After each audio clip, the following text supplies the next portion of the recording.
Comment orienter votre esprit pour penser comme un gagnant? Dans la vie, tout commence dans la tête.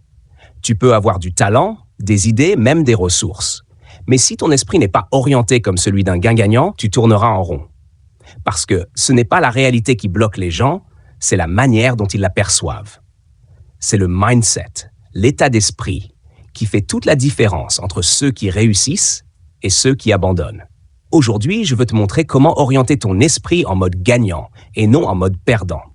Parce que le vrai combat, il est à l'intérieur de toi. Le perdant subit, le gagnant agit. Un perdant regarde les événements et dit « Pourquoi moi ?» Un gagnant regarde les mêmes événements et dit « Qu'est-ce que j'en fais maintenant ?» Le perdant attend que tout soit parfait pour commencer. Le gagnant commence avec ce qu'il a, là où il est, comme il peut. Le premier se noie dans les circonstances. Le second les utilise comme levier. Regarde autour de toi. Il y a des gens qui ont grandi dans la pauvreté, dans les pires conditions, mais qui ont bâti un empire. Et il y a d'autres, avec tous les avantages, qui n'ont jamais rien construit. Pourquoi? À cause du mindset. Le gagnant utilise l'échec comme carburant. Tu veux réussir. Alors arrête de fuir l'échec. Le perdant a peur de se tromper. Il évite le risque. Il veut que tout soit garanti. Mais le gagnant sait que chaque échec est une étape vers la réussite. Thomas Edison a dit « Je n'ai pas échoué 1000 fois. J'ai trouvé 1000 façons de ne pas faire une ampoule. » Le gagnant ne dit pas « j'ai perdu », il dit « j'ai appris ». Chaque fois que tu tombes, tu as deux choix. Te plaindre ou progresser. Tu choisis quoi?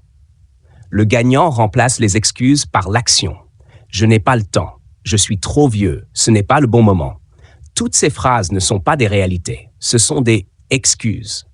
Et les excuses, c'est le langage des perdants. Le gagnant, lui, ne cherche pas des raisons pour ne pas agir. Il cherche des solutions pour avancer.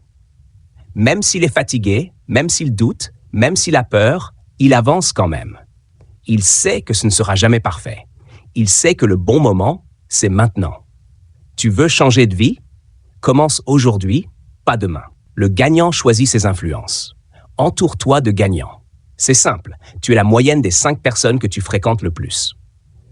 Si tu es entouré de gens qui critiquent, qui se plaignent, qui ne rêvent de rien, tu vas finir comme eux.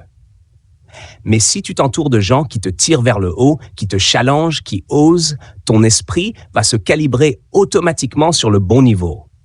Et si tu n'as pas encore ces gens autour de toi, alors lis leurs livres, écoute leurs podcasts, regarde leurs vidéos. Nourris ton esprit avec des idées qui t'élèvent.